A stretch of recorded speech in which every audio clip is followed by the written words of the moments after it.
Hi guys, welcome back to CJ's Keto Kitchen. I'm Sarah. If you are looking for home-style recipes made ketogenic, then you have come to the right channel. And tonight I'm going to be making toffee. This is going to be Keto Chewy Caramel Toffee. So come along with me and let's get started.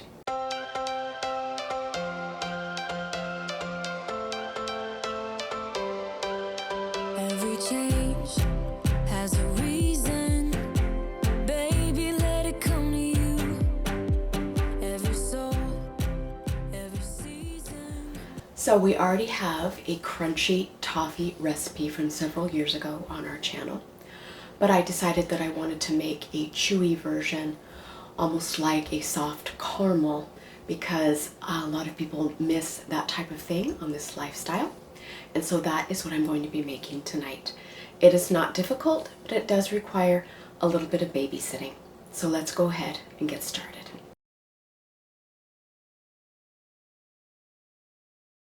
So for the recipe tonight, I'm going to show you what you are going to need. You are going to need a medium saucepan. Mine happens to have a candy thermometer attached, which I recommend, but it's not essential. They are very inexpensive, and I have one linked in our Amazon favorites. You are going to need 1 cup, that's 2 sticks if you live in the United States, of butter. You can use salted or unsalted, and I've cut mine into cubes to make it easier for melting. You are going to need a 7x7 or an 8x8 inch baking dish with parchment paper, and that's what I have here in mine. You are going to need 1 cup of allulose sweetener. I am going to be using vanilla extract and also caramel extract. The caramel is optional, but you definitely do want to use vanilla at the very least. I am going to be using flaky sea salt or fleur de sel, which is very large chunks of sea salt, to both finish my toffee and also a little bit in the toffee itself.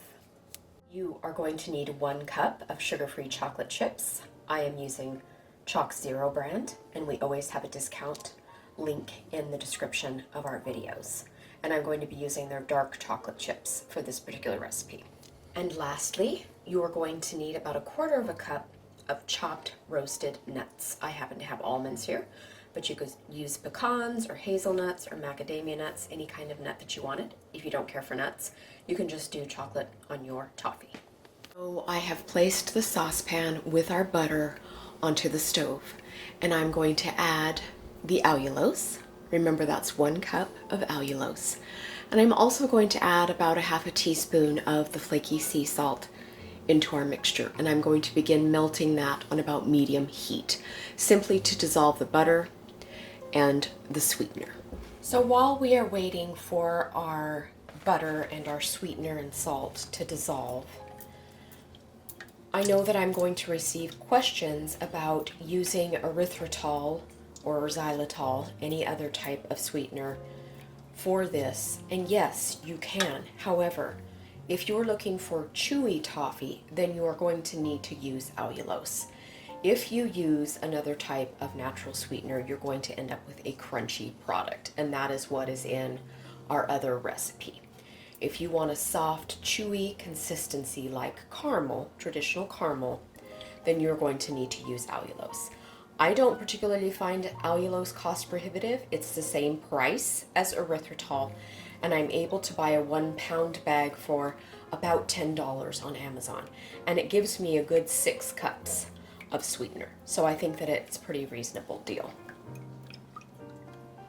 Okay, our sweetener and our butter have dissolved, and now we are just simply going to let it continue to heat, and we're going to stir it occasionally. Now this is the part of science where it is going to turn into caramel eventually and turn a nice dark amber color. And that is what we are looking for here, and it's going to take a little bit of time, but you don't want to rush it, and you don't want to turn your temperature too high, because then you risk scorching your butter and your sweetener. But you do want it high enough for it to have a low simmer, because it's the bubbling effect that is going to create the nice amber color that we are looking for. So that is what is going to happen next. I am using a candy thermometer for my recipe tonight. I got mine, like I said, on Amazon. They're less than $10. And I am looking for about 260 degrees. You don't have to have a candy thermometer, but it does help a little bit. If you don't want to use one, you don't have to. You're going to need to pay attention to the color of your mixture a little bit more. So my candy thermometer says it has reached my temperature, and it is also amber in color. I have removed my caramel from the heat source. Okay, so now off the heat, this is important. You're going to put in your vanilla extract. It's going to sizzle. That's to be expected.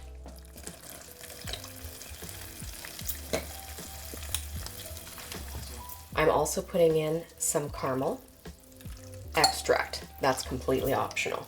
Okay, so after we have added our extracts, we just want to let it sit here on the cold burner for about 2 minutes before we pour it into our baking dish.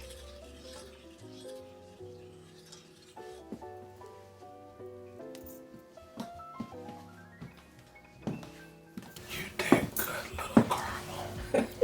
You're fantastic. We love you. You're such a good caramel. Do you want to taste it?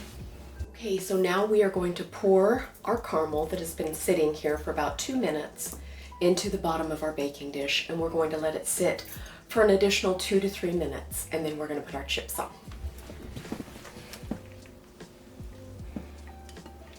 That's some beautiful looking caramel.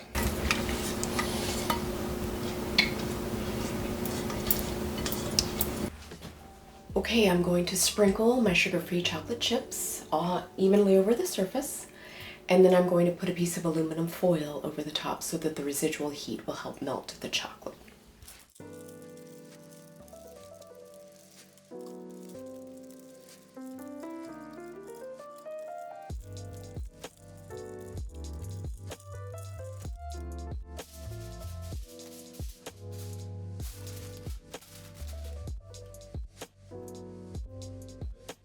Okay, so the chocolate has melted, and I'm just going to spatula it a tiny bit just to create a little bit of a smooth surface.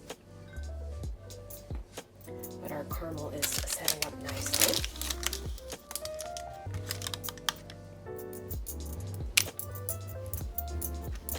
Okay. Now I'm going to finish with the chopped nuts that we talked about earlier, and you can use any kind of nut that you like, or you can omit the nuts if you don't care for nuts. And these are just roasted almonds. And then as a final flourish, because I like a sweet and salty treat, I'm going to put a little bit more of the flaky sea salt.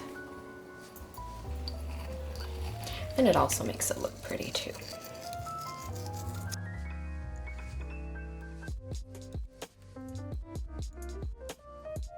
Okay, so we are done.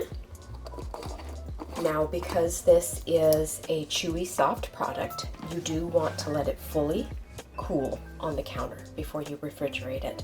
And that way you will avoid any of the residual butter rising to the top, which can sometimes happen.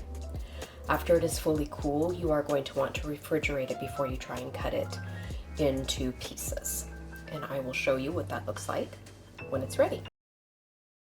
Hi. Wow, that's a big plate of toffee. Am I supposed to eat all of that for my taste test? No, I thought you might want to pick a piece. Oh, Like okay. life is a box of chocolates. Okay.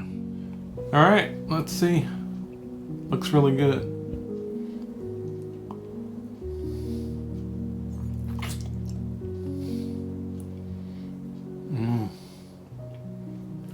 Well, what do you think?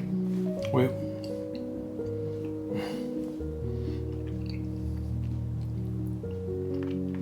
Wow.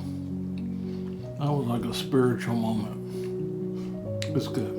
Do you need a minute alone with the toffee? I talked real nice to it. Yes, you did. Now it's rewarding me. He's your best friends. Good little toffee. You're so good. I'll leave the two of you alone. Bye.